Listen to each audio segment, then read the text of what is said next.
त्याच्यामध्ये रेग्युलर परतफेड करणाऱ्यांना 50,000 रुपयाचं प्रोत्साहनपर अनुदान देण्याचा निर्णय होता। आम्ही 50,000 रुपये नियमित फेडणाऱ्यांना वेळे परतफेड करणाऱ्यांना म्हणजे नियमित कर्ज फेडणाऱ्यांना देणार आहोत। राज्यातल्या शेतकरी आणि शेतीचं क्षेत्र अर्थव्यवस्थेला आधारस्तंभ असल्यामुळे कृषी क्षेत्राला प्राधान्य देण्याचं काम आम्ही त्या बाबतीमध्ये केलं आणि म्हणूनच 3 लाखापर्यंत कर्ज घेणाऱ्या व वेळेवर फेडणाऱ्या शेतकऱ्यांना 0% व्याजाने कर्ज पुरवठा करण्याचा प्रयत्न केला। प्रयत्न नाही केलं, आम्ही करणार आहोत। आता इथं काही सन्माननीय सहकारी बोलले, मला वाटतं सदाभाऊ बोलले, इतर पण काही मान्यवरांनी त्याच्याबद्दलची टीका टिप्पणी केली। सभापती महोदय, शिरायत भागाचं जरी पीक असलं आणि त्यांनी पीक कर्ज घेतलं तरी त्यालाही 0% व्याज आहे। त्याने 10,000 रुपये कर्ज घेऊ किंवा 3 लाखापर्यंत कर्ज घेऊ, घेतलेलं कर्ज वेळेमध्ये परतफेड केली तर त्याचा पूर्णपणे व्याजाचा भार हा सरकार त्या ठिकाणी सहन करणार आहे। ही एक प्रकारे शेतकऱ्याला मदतच त्या ठिकाणी केलेली आहे। पाठीमागच्या काळामध्ये आम्ही पहिल्यांदा कर्जमुक्ती केली।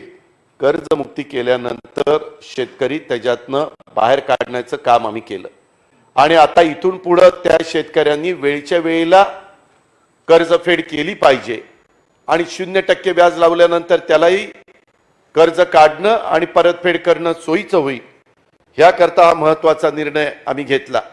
एक गोष्ट काही जण विचारतात की ज्यावेळेस इथं उद्धव ठाकरे साहेबांनी सरकार स्थापन केलं त्यावेळेस 7 जणांचा पहिल्या टप्प्यामध्ये मंत्रिमंडळ अस्तित्वात आलेलं होतं आणि त्यावेळेस 3 निर्णय घेतलेले होते। त्याच्यात कर्जमुक्तीचा निर्णय होता, त्याच्यामध्ये रेग्युलर परतफेड करणाऱ्यांना 50,000 रुपयाचं प्रोत्साहनपर अनुदान देण्याचा निर्णय होता। अध्यक्ष महोदय, तो निर्णय आम्हाला नंतर कोरोनाच्या संकटामुळे पूर्ण करता आला नाही, पण मी आज या अर्थसंकल्पाच्या उत्तराच्या निमित्तानं महाराष्ट्रातल्या तमाम जनतेला सांगू इच्छितो की राज्याच्या प्रमुखांचं आणि मंत्रिमंडळाच्या सर्वांचं सरकारचं मत असं आहे की परिस्थिती ज्यावेळेस आमची पूर्वपदावर येईल त्यावेळेस प्रवीण दरेकर साहेब आम्ही 50,000 रुपये नियमित फेडणाऱ्यांना वेळे परतफेड करणाऱ्यांना म्हणजे नियमित कर्ज फेडणाऱ्यांना देणार आहोत, त्याच्यापासून आम्ही बाजूला जाणार नाही। पण माझी शेतकऱ्यांना ही विनंती आहे, 31 मार्च पर्यंत काही जणांच्या मनात असं येतं की बाबा आम्ही कर्ज फेडलं म्हणजे आम्ही काही मूर्ख ठरलो का? 31 मार्चला सगळ्या जिल्हा मध्यवर्ती सहकारी बँका, राष्ट्रीयकृत बँका यांचं जे काही कर्ज उचललेलं असेल ते माझ्या बळीराजांनी, ते माझ्या शेतकऱ्यांनी त्या ठिकाणी द्यावं। त्याच्यामध्ये आपल्या पुढच्या खरीपाच्या हंगामापासून ते जो कर्ज घेणार आहे त्याला आम्ही 0% व्याज 3 लाखापर्यंत लावणार आहे। वेळेमध्ये पीक कर्ज, मी पुन्हा पुन्हा सांगतो, ते पीक कर्जाच्या करता निर्णय घेतलेला आहे। ही पण बाब मला या निमित्तानं शेतकऱ्यांच्या लक्षामध्ये आणून द्यायची आहे। काही जणांनी टीका केली की मार्केट कमिटीला 2,000 कोटी रुपयाची योजना आपण जाहीर केली। 4 वर्षाच्या करता सभापती महोदय ती योजना आहे, दरवर्षी 500 कोटी रुपये आपण त्याच्यामध्ये देणार आहोत। असं 4 वर्षात 2,000 कोटी आपण पण फलटण कृषी उत्पन्न बाजार समिती चालवता, अनेक आपण सभागृहातले सन्माननीय सदस्य वेगवेगळ्या मार्केट कमिटी चालवतात आणि त्या मार्केट कमिटीमध्ये आपण काम करत असताना काही ठिकाणचं उत्पन्न कमी असल्यामुळं त्या मार्केट कमिटीची अवस्था दयनीय आहे। तो तिथं माझा शेतकरी आल्यानंतर त्या शेतकऱ्याला मदत झाली पाहिजे म्हणून आपण त्याला काहीतरी पायाभूत सुविधा त्या मार्केटमध्ये मिळाल्या पाहिजे। तो आल्यानंतर रात्री त्याला राहायचं म्हटलं तर झोपण्याची व्यवस्था झाली पाहिजे, सकाळी त्याचं काही अंघोळ पांघोळ करायची असेल तर ती व्यवस्था झाली पाहिजे। ह्या ज्या काही मूलभूत गरजा आहेत, जो शेतकरी आमचा ग्रामीण भागातनं कुठून तरी त्या मार्केट कमिटीमध्ये जातो आणि मग त्याला झोपायला आसरा देखील नसतो, अशा ज्या काही गोष्टी आहेत पायाभूत सुविधा ह्या त्याच्यातून देण्याचा ह्या सरकारचा मनोदय आहे आणि म्हणून 2,000 कोटीची योजना आपण 4 वर्षाच्या करता सभापती महोदय जाहीर केलेली। कृषी पंप जोडणीसाठी महावितरणला आम्ही 1,500 कोटी रुपये दिलेले। सभापती महोदय, तुम्ही एक गोष्ट जर लक्षात घेतली तर या अर्थसंकल्पामध्ये जे आम्ही सांगण्याचा प्रयत्न केलेला आहे त्यामध्ये ज्याची जे डिपार्टमेंट त्याला आपल्याला भांडवली खर्चाला मदत करता येईल अशा डिपार्टमेंटलाच आपण अधिकचा निधी देण्याचा प्रयत्न हा निश्चितपणे केलेला आहे। ही पण बाब इथं सभागृहांनी लक्षामध्ये त्या ठिकाणी घेतली पाहिजे, अशा प्रकारची माझी सभागृहाला देखील त्या ठिकाणी विनंती राहणार आहे। सभापती महोदय, यामध्ये तुम्ही जर गेला तर ट्रान्सपोर्ट परिवहन खातं इथं बसेस घ्यायला आणि बाकीच्या सगळ्या गोष्टीच्या करता आम्ही गेल्या वर्षी 1000 कोटी रुपये निर्णय घेतलेला होता। ह्यावेळेस 2570 कोटी रुपये देण्याचा निर्णय आम्ही घेतलेला आहे। जवळपास 157% त्या ठिकाणी आम्ही तो आउटले वाढवून देण्याचा प्रयत्न केलेला आहे। सभापती महोदय, एक गोष्ट आपण लक्षामध्ये घ्या की यावेळेस एसटी महामंडळ आमचं एवढं अडचणीत आलं, कारण एसटी बंद होत्या, सगळं बंद होतं, तरी देखील राज्य सरकारनी या अडचणीच्या काळामध्ये एसटी पुन्हा पूर्वपदावर येण्याच्या करता 30 एप्रिल 2021 पर्यंत 1000 कोटी रुपये सरकारने त्या ठिकाणी दिले। ही गोष्ट काही सोपी गोष्ट नव्हती, परंतु गाव तिथं एसटी हे जे काही आपलं धोरण आहे ते धोरण व्यवस्थितपणे राबवण्याच्या करता हा निर्णय घेतला। सभापती महोदय, मी सुरुवातीला सांगितलं भांडवली खर्चावर आम्ही जो काही लक्ष ठेवलंय, तसंच जलसंपदा खातं गेल्या वर्षी 10,000 कोटी रुपये होते, यावेळेस आम्ही 12,700 कोटी रुपये जलसंपदा खात्याला दिले। म्हणजे याही काळामध्ये ह्या खात्यांना कुठं कमी पैसे द्यायचे नाहीत अशा प्रकारची भूमिका ही महाविकास आघाडीची होती। एनर्जी विभागाला पण 7,900 कोटी रुपये होते, ते आम्ही 9,453 कोटी एवढी रक्कम वाढवली। आपल्या वैद्यकीय शिक्षणाला पण 950 कोटीवरून 1,517 कोटी, कारण आपण कोरोनाच्या काळामध्ये बघितलं आपली वेगवेगळी हॉस्पिटलची काय परिस्थिती होती ती, त्याचमध्ये पब्लिक हेल्थ सार्वजनिक आरोग्य 2300 कोटीवरून जवळपास 2961 कोटीपर्यंत आपण तिथं तरतुदी वाढवली। पीडब्ल्यूडी रोड चांगले असले पाहिजे, 10,000 कोटीवरून 12,950 कोटीपर्यंत आपण ती तरतूद वाढवली। आरडीडी म्हणजे ग्राम विकास 5,000 कोटीवरून 7,350 कोटी रुपये तरतूद ते वाढवली। अर्बन डेव्हलपमेंट तिथं पण 6,000 कोटीवरून 8,420 कोटीपर्यंत तरतूद वाढवली। आणि पाणी पुरवठा स्वच्छता विभाग 1900 कोटीवरून 2,533 कोटी रुपयाची तरतूद त्या ठिकाणी वाढवली। सभापती महोदय, ह्या तरतुदी पायाभूत सुविधा देण्याच्या करता, भांडवली खर्चावर भर देण्याच्या करता राज्य सरकारने ही भूमिका घेतली, परंतु बाकीच्या सगळ्या डिपार्टमेंटला साधारण 7% गेल्या वर्षीच्या तुलनेने तरतूद त्या ठिकाणी आम्ही वाढवलेलीच आहे। ही पण बाब सगळ्यांनी त्या ठिकाणी लक्षामध्ये घेण्यासारखी आहे, अशी माझी आपल्या सगळ्यांना विनंती आहे। सभापती महोदय, मगाशी आत्ता बोलत असताना मला वाटतं सदाभाऊ खोतांनी का कोणी मुद्दा उपस्थित केला की व शेतकऱ्यांना विजेच्या बद्दल काय दिलं, किंवा काही सन्माननीय सदस्यांनी पण मुद्दा उपस्थित केला। सभापती महोदय, ह्याच्यामध्ये व्याज, दंडव्याज आणि जे काही बिल होतं त्यामध्ये जवळपास 66% आम्ही सवलत दिली आणि फक्त शेतकऱ्याला आता आम्ही 33% भरायला सांगतोय। म्हणजे एक प्रकारे या अडचणीच्या काळामध्ये पण सरकार जवळपास 30,000 कोटीपेक्षा जास्तीचा भार हे शेतकऱ्यांच्या करता उचलतं। ही काही साधी सोपी गोष्ट नाहीये, ही बाब तेवढीच खरी आहे। तरी देखील अजूनही काही मागण्या आहेत। शेवटी मागण्या कुणी असलं तरी कधीच संपत नसतात, समाधान कधी कुणाचं 100% त्या ठिकाणी होत नसतं। आणि त्यामुळं तुम्ही जर बघितलं तर 44 लाख शेतकऱ्यांना, 44,37,000 शेतकऱ्यांना 30,411 कोटी रुपये ह्याच्यातनं माफी त्या ठिकाणी मिळणार आहे। हा देखील एक महत्त्वाचा निर्णय सरकारने ह्या निमित्तानं घेतला। सभापती महोदय, काल बोलत असताना मला म्हणजे मी पाहिलं की आमच्या दरेकर साहेबांनी इथं चर्चा अशी केली विरोधी पक्ष नेत्यांनी की कृषी कर्जाची व्याज माफी सवलतीतून शेतकऱ्यांच्या वाट्याला जेमतेम 4 ते 6,000 रुपये मिळणार, असं काहीतरी वक्तव्य काल तुम्ही केलं।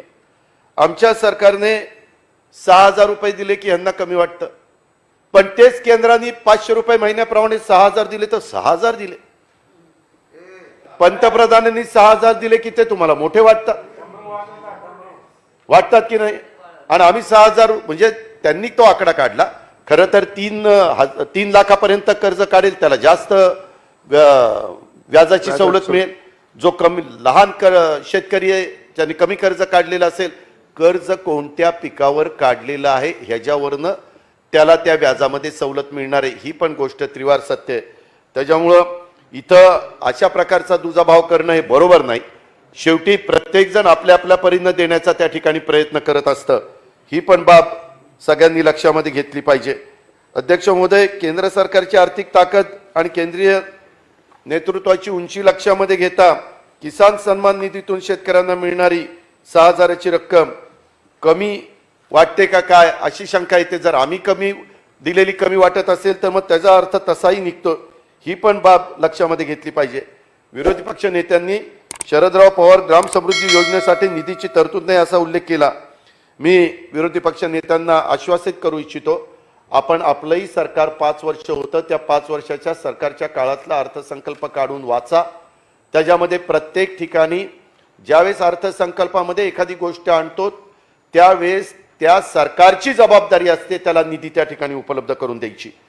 आणि त्याच्यामुळं अशा सर्व योजनांना आवश्यक तो निधी त्या ठिकाणी दिला जाईल.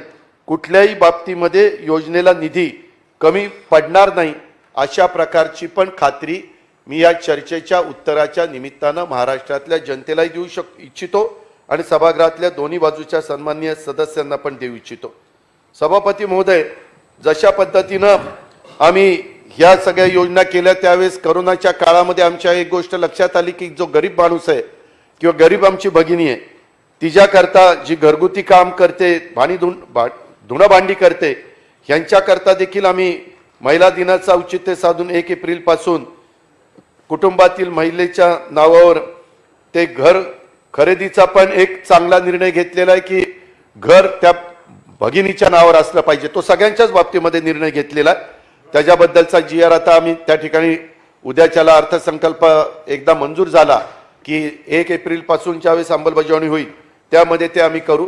पण आम्ही एक गोष्ट करणार आहे, मी या निमित्तानं सभागृहाला सांगू इच्छितो की एखाद्या श्रीमंत व्यक्तीला घर घ्यायचं असेल आणि ती भगिनी श्रीमंत घरातली असेल तर त्याला आम्ही लिमिट लावणार आहे की बाबा 1 लाखापासून किती कोटीपर्यंतच्या घराला ही सवलत त्या ठिकाणी मिळणार. नाहीतर एखादी आमची भगिनी मोठ्या घरातली असेल आणि तिनं 10 कोटीचं घर घेतलं आणि सांगितलं की मला सवलत द्या, तर त्याबद्दल आमच्या ह्या सगळ्या योजना आहेत ह्या गोरगरिबांच्या करतायत, मध्यमवर्गीयांच्या करतायत, ज्यांची ऐपत नाहीये, ज्यांना खरोखरीच मुद्रांक शुल्कामध्ये मदत करण्याची गरज आहे, अशांच्या बाबतीमध्ये ते GR मध्ये अतिशय विस्तृतपणे देण्याचं काम हे सरकारच्याकडनं केलं जाईल. क्रांतीज्योती सावित्रीबाई फुले विद्यार्थिनी प्रवास सवलत योजना ही पण आम्ही सादर केलेली आहे. त्याच्यातनं 1,500 आमच्या मुली असतील, सगळ्या भगिनी असतील, यांना आपल्या आपल्या शाळा कॉलेजला जाण्याच्या करता ही योजना आम्ही पूर्ण राज्यभर त्या ठिकाणी राबवतोय. ही पण बाब सभापती महोदय ह्या निमित्तानं ध्यानामध्ये घेतली पाहिजे. सभापती महोदय, ह्या सगळे करत असताना आमच्या विरोधी पक्ष नेत्यांनी GDPच्या तुलनेमध्ये कर्जाचं प्रमाण वाढलं अशा प्रकारचा एक मुद्दा उपस्थित केला. सभापती महोदय, होतं काय, कुठल्याही बाबतीमध्ये चर्चा करत असताना जर मागचं काही उदाहरण दिलं तर किंवा केंद्राचं तर तुम्ही सारखं केंद्रावर बोलता असं होतं. आता राजकोषीय तूट, विरोधी पक्ष नेते, महाराष्ट्राची राजकोषीय तूट 87,697 कोटी म्हणजे GDPच्या 3.29% आणि भारत सरकारची 18,48,655 कोटी म्हणजे त्यांच्या GDPच्या 9.5%. मी सुरुवातीलाच सांगितलं की करोनाच्या काळामध्ये सगळ्यांचीच परिस्थिती थोडीशी अडचणीची झाली. करोना काळामध्ये राजकोषीय तुटीवर चर्चा करणंच खरं तर अर्थहीन आहे. मगाशी बोलत असताना सदाभाऊ खोत पण म्हणाले की आता पुन्हा करोनाचं संकट आलं तर त्या गरीबाला औषध पाणी मोफत तुम्ही देणार का. सदाभाऊ, नक्कीच आम्ही गोरगरिबांचंच सरकार आहे, हे सरकार सर्वांचं आहे. आणि त्याच्या संदर्भामध्ये आता अधिवेशन संपल्यानंतर राज्याचे प्रमुख या नात्याने मुख्यमंत्री त्या चॅनलच्या माध्यमातून VCच्या माध्यमातून काय आता पुढे पावलं उचलली पाहिजे ह्याच्याबद्दल विस्तृतपणे त्या ठिकाणी बोलणार आहे. त्याच्यातनं घाबरून जाण्याचं पण काही कारण नाही, पण काळजी करण्याचं कारण. आपण प्रत्येकाने आपली आपली काळजी, म्हणजे याच सभागृहामध्ये मला तर एक माझ्याकडे पेपर आहेत, एक सन्माननीय सदस्य खुशाल तो निगेटिव्ह असताना पॉझिटिव्ह करून इथं आला आणि बसला. वास्तविक त्या सदस्याला तुम्ही तो निगेटिव्ह होता. मला डॉक्टरांनी सांगितलं की अजित पवार हे सर्टिफिकेट, आणि आम्हाला माहिती होतं की तो निगेटिव्ह आहे. पुन्हा तो खाजगी डॉक्टरांच्याकडे गेला, तिथं त्यांनी पॉझिटिव्हचं निगेटिव्ह करून घेतलं आणि येऊन इथं ते बसले. वास्तविक अशा प्रकारचं जर कोणी सदस्य वागत असेल तर तो सत्ताधारी पक्षाच्या बाजूचा आहे का विरोधी पक्षाच्या बाजूचा आहे. जर तीन म्हणजे आम्ही आता खाली 3-4 लाख लोकांचं प्रतिनिधित्व करतो. मराठवाडा वगैरे भागातनं निवडून येणारे लोक हे पण 8-8 जिल्ह्यांचं प्रतिनिधित्व करतात, काही जिल्ह्यांचं प्रतिनिधित्व करतात. आमदारातनं आमदार होतात ते तर किती मोठी माणसं आमदारातनं आमदार होतात, म्हणजे त्यांचा तर न उल्लेख केलेलाच बरा. पण म्हणजे ते सगळ्यांना लागू नाही. आता सभापती महोदय, या बाबतीमध्ये मला एवढंच सांगायचं की अशा प्रकारचं जर लोकप्रतिनिधी वागत असतील तर सरकारने त्या ठिकाणी विचार केला पाहिजे. सभागृहाने तुम्ही विचार केला पाहिजे. सभापती महोदय, असल्यांचं सभासदत्व रद्द केलं पाहिजे, त्याला शासन केलं पाहिजे. हे बरोबर नाही सभापती महोदय. त्याच्यामुळं मी विरोधी पक्ष नेते आपला जीडीपीचा 3.29% राजकोषीय तूट आहे आणि केंद्राची 9.5%. पण मी पुन्हा सांगतो, राजकोषीय तूटवर चर्चा करणं हे करोनाच्या काळात अर्थहीन आहे. तुम्ही जर वेगवेगळी, खरं तर मी बघितलं तुमचं भाषण, मी तिथं खाली ऐकत होतो, त्यावेळेस तुम्ही राजस्थान, मध्य प्रदेश, गुजरात अशा काही काही राज्यांची नावं दिली. मी त्याबद्दल तुमच्याशी सविस्तरपणे बसायला तयार आहे. आपण आपल्या राज्याचं जे काही एकंदरीत हित आहे लक्षामध्ये घेता किंवा जी परंपरा स्वर्गीय यशवंतराव चव्हाण साहेबांच्या पासून चालत आलेली आहे, त्या परंपरेला साजेसच काम करण्याचा प्रयत्न ह्या महाविकास आघाडीच्या सरकारने या अडचणीच्या काळामध्ये केलेला आहे. आम्ही पण 30-30 वर्ष सरकारमध्ये काम करतोय सभापती महोदय. अनेक मंत्रिमंडळामध्ये मला देखील काम करण्याची संधी मिळाली. काही संकट आली म्हणून काय आपण पळपुटेपणाचं धोरण कधी स्वीकारलं नाही.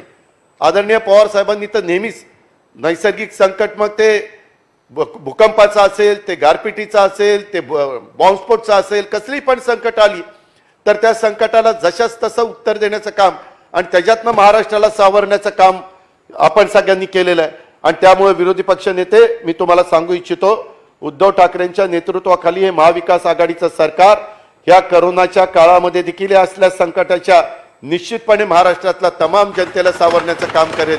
त्याबद्दल कुणी मनामध्ये शंका कुशंका काही त्या ठिकाणी ठेवू नये. त्याच्यात तुम्हाला जर एखादी काही आत्ताही तुम्ही अनेकांनी बोलत असताना काही सकारात्मक सूचना केलेल्या आहेत, त्याचं मी स्वागतच करीन. त्याच्या संदर्भामध्ये आज अधिवेशन संपल्यानंतर मी पुन्हा माझ्या प्लॅनिंग, फायनान्स ह्या सगळ्यांना घेऊन बसीन किंवा ह्याच्यात अजून काय आपण करू शकतो. कारण एकट्यालाच कुणाला तरी व्यक्तीला सगळंच समजतं असा दावा माझा अजिबात नाही. सगळ्यांचं मत जाणून घेऊन त्याच्यातनं मार्ग काढायचा असतो आणि तो मार्ग काढत असताना सगळ्या घटकाला, म्हणजे जो वंचित घटक आहे, आदिवासी घटक आहे, मागासवर्गीय आहे, आमचा भटका आहे, आमचा ओबीसी आहे, ह्या सगळ्याच अल्पसंख्याक आहे, ह्या सगळ्याच घटकाला वाटलं पाहिजे की माझा पण विचार ह्या राज्यकर्त्यांनी त्या ठिकाणी केलेला आहे. आणि त्यामुळं मला एक गोष्ट निश्चितपणे आपल्याला सांगायची की तुम्ही ज्यावेळेस राज्य अर्थकोषीय तुटीचे 8% घट झालेली आहे त्याचा उल्लेख केला, त्यावेळेस मी केंद्र सरकारच्याही संदर्भातलं उत्तर आपल्याला त्या ठिकाणी दिलं. त्याच्यामुळं आमच्या शासनाने राज्याच्या अर्थव्यवस्थेची उत्पादकता वाढवणं हेच महाविकास आघाडीचं ध्येय असून पायाभूत सुविधांच्या विकासासाठी भांडवली खर्चासाठी कर्ज घेण्याची शासनाची प्राथमिकता राहील. ही पण बाब मी सभागृहाच्या लक्षामध्ये आणून देऊ इच्छितो. मी मागच खरं बोलत असताना पेट्रोल, डिझेल, गॅस सिलेंडरच्या दरवाढीच्या बद्दल बोललेलो आहे. त्याच्यामुळं ह्यामध्ये खरं तर ज्यावेळेस पेट्रोल, डिझेल, फ्युएल येतं त्या फ्युएलला एवढा टॅक्स केंद्र सरकार देखील लावतं. केंद्र सरकारला नोटा छापायचा अधिकार आहे, तसा राज्य सरकारला कुठेही नोटा छापायचा अधिकार नाही. त्याच्यामुळे अशा काळामध्ये सर्व राज्यांना, म्हणजे तिकडे जम्मू काश्मीर, इकडे कन्याकुमारीपर्यंत, इकडे गुजरात पासून तिकडे कलकत्ता, पश्चिम बंगालपर्यंत, ह्या सगळ्या राज्यांना कसं बरोबर घेऊन जायचं ह्याबद्दलची भूमिका ही केंद्राने थोडीशी सकारात्मक त्या ठिकाणी ठेवलीच पाहिजे. हे सरकार कुठल्या पक्षाचं आहे, ते सरकार कुठल्या पक्षाचं आहे असा भेदभाव न करता मला ह्या निमित्तानं त्यांना पण विनंती करायची की एकंदरीतच ह्या सगळ्या बाबतीमध्ये आम्हाला ज्या ज्या गोष्टी नीटपणे करता येतील त्या करण्याचा प्रयत्न केलेला आहे आणि पेट्रोल डिझेलचे दर 100च्या वर गेलेले आहेत. अशा परिस्थितीत विरोधी पक्ष नेत्यांनी पण आणि सन्माननीय विरोधी सदस्यांनी पण राज्य सरकारने पेट्रोल डिझेल आणि गॅसवरचे कर कमी करावेत अशा प्रकारची मागणी साहजिकच केली. ही मागणी करून आपण महाराष्ट्राच्या क्षमतेवर महाराष्ट्राच्या अर्थमंत्र्यांवर दाखवलेला किंवा सरकारवर दाखवलेला विश्वासाबद्दल मी आपले आभार आहे. परंतु या संदर्भात मी सभागृहाच्या एक गोष्ट लक्षात आणून देऊ इच्छितो. लोकसत्ता दैनिकाच्या अग्रलेखात लिहिलेल्या काही ओळी मी तुम्हाला वाचून दाखवतो. पेट्रोल आणि डिझेलच्या दरात राज्य सरकारने अर्थसंकल्पात कपात करायला हवी होती अशी अपेक्षा बाळगणे हे आप मतलबीपणाचे ठरते. नोटा छापायचा अधिकार असलेल्या केंद्र सरकारचं पेट्रोल डिझेलच्या करातून मिळणाऱ्या सहज उत्पन्नाचा मोह सोडण्यास तयार नसताना उत्पन्नाची साधने मर्यादित असणाऱ्या राज्य सरकारांनी तो सोडावा असे म्हणणे ही शुद्ध राजकीय लबाडी ठरते. हे मी म्हणत नाही. एक महत्वाचं वृत्तपत्र लोकसत्ता त्या अग्रलेखामध्ये आलेलं आणि या अग्रलेखाशी सहमत म्हणजे सगळेच असतील हा दावा माझा पण नाहीये. परंतु सरकारने पेट्रोलियम पदार्थावर कर कमी करून जनतेला खरोखरीच दिलासा देण्याची गरज आहे. पेट्रोल दर कमी करण्याचं पत्र केंद्राला देण्याची हिंमत जर सर्वांनी दाखवली तर केंद्र सरकारनं पेट्रोल डिझेल गॅस दर कमी करावेत अशी मागणी करणारे एक पत्र जरी राज्यातल्या विरोधी पक्ष नेत्यांनी पण केंद्र सरकारला पाठवावं अशी माझी प्रवीण दरेकर साहेबांना त्या ठिकाणी विनंती आहे. आम्ही तर मुख्यमंत्री तर नेहमीच व्हीसीच्या द्वारे ज्यावेळेस प्राईम मिनिस्टर सगळ्या मुख्यमंत्र्यांची बैठक घेत असतात किंवा मीटिंग घेत असतात त्यावेळेस वेळोवेळी राज्याच्या जनतेच्या वतीनं उद्धव ठाकरे साहेबांनी हा मुद्दा पंतप्रधानांच्या समोर मांडण्याचं काम त्या ठिकाणी केलेलंच आहे. दुसरे, शेतकऱ्यांना पूर्ण कर्जमाफी झालेली नाही. विरोधी पक्ष नेते आम्ही ही कर्जमाफी करत असताना सुरुवातीपासून आमचा हाच दृष्टिकोन होता. आम्ही महात्मा ज्योतिराव फुले शेतकरी कर्जमुक्ती योजना 2019 ही 31,22,684 शेतकऱ्यांना मिळाली आणि त्याच्यातनं 19,929 कोटी रुपये आम्ही त्या ठिकाणी देण्याचं काम केलं. आम्ही जुलै ते ऑगस्ट 2019 या कालावधीमध्ये अतिवृष्टी आणि पुरामुळे बाधित शेतकऱ्यांना जे काही पीक कर्जमाफी दिली ती 18,266 शेतकऱ्यांना 525 कोटी रुपयाची, ही आमच्या काळातली नाही, ही देवेंद्र फडणवीसांच्या काळातली अशा पद्धतीने दिली गेली. आम्ही एक ठरवलेलं होतं की आता ही कर्जमाफी दिलेली तो हिशोब संपवायचा आणि इथून पुढे शेतकऱ्यांना बिनव्याजी पीक कर्ज त्या ठिकाणी द्यायचं आणि शेतकऱ्यांना तशा पद्धतीनं त्या बाबतीतली सवय लावायची.